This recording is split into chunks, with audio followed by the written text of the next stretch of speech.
Assalamualaikum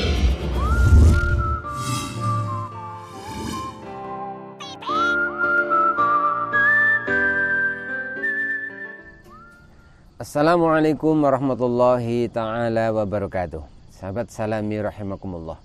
Alhamdulillahirabbil alamin, kita berjumpa kembali dalam program Belajar Membaca Al-Quran Metode Salami.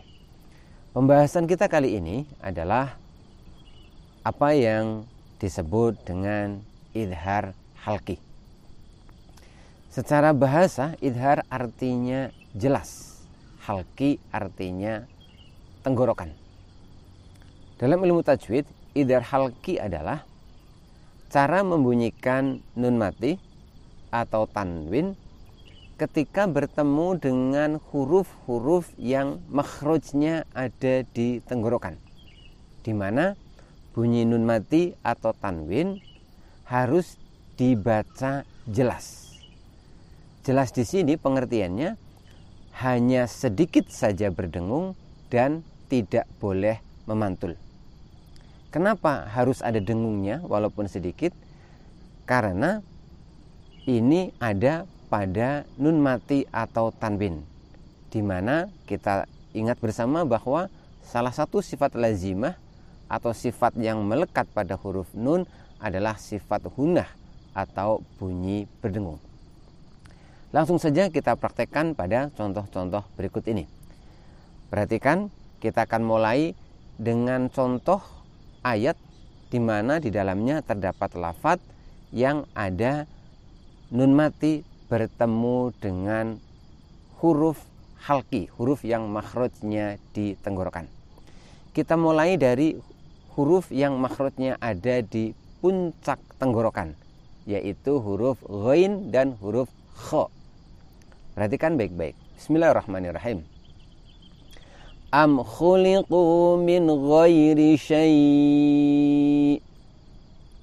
Perhatikan pada lafaz min ghairi, min ghairi. Di situ terdapat nun mati bertemu dengan huruf ghain.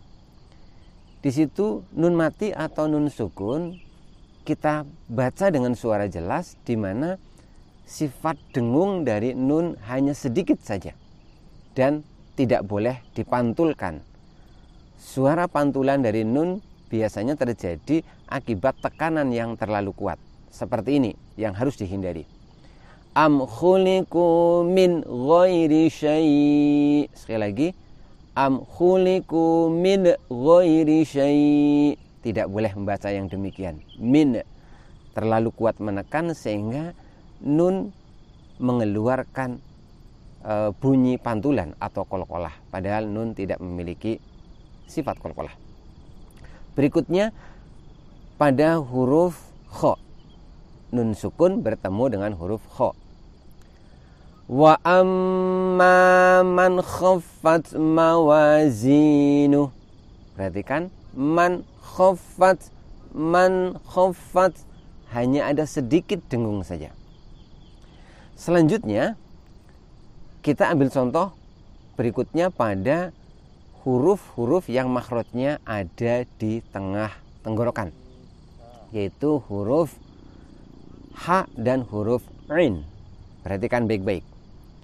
Yanhituna minal jibali buyuta. Sekali lagi. Yanhituna minal jibali buyuta. Yanhituna, nun sukun bertemu dengan ha. Selanjutnya nun sukun bertemu dengan huruf ain. Siratal ladzina an'amta 'alaihim. Perhatikan, an'amta 'alaihim, an'amta. Tidak boleh kita membaca misalkan an'amta keluar bunyi pantulan. Jadi sifat dengungnya sedikit saja. Yang terakhir adalah nun sukun bertemu huruf yang makhrajnya di tenggorokan, terutama tenggorokan paling bawah atau yang disebut dengan pangkal tenggorokan. Hurufnya ada dua, yaitu hamzah dan ha. Perhatikan baik-baik. Wa amma man utiya kitabahu biyamini. Man utiya sedikit saja dengungnya. Man utiya, di situ terdapat nun sukun bertemu dengan hamzah. Di sini hamzahnya tertulis pakai alif.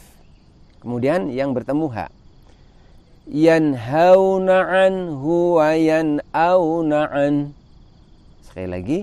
Yanhauna anhu wa yan'auna an. Yanhauna. Ada sedikit dengung, tapi hanya sedikit saja. Kemudian anhu juga sedikit saja dengungnya. Sahabat salami rahimakumullah, kesimpulannya idhar halqi adalah cara membunyikan nun mati atau tanwin ketika bertemu dengan huruf-huruf yang makhrajnya ada di tenggorokan, di mana bunyi nun mati atau tanwin harus dibaca dengan jelas. Jelas pengertiannya adalah hanya sedikit dengung saja dan tidak boleh ada tambahan suara memantul. Demikian pembahasan kita pada pertemuan kali ini. Mudah-mudahan ada manfaatnya. Kita akan berjumpa kembali pada tema-tema yang selanjutnya. Billahi taufiq wal hidayah. Wassalamualaikum warahmatullahi wabarakatuh.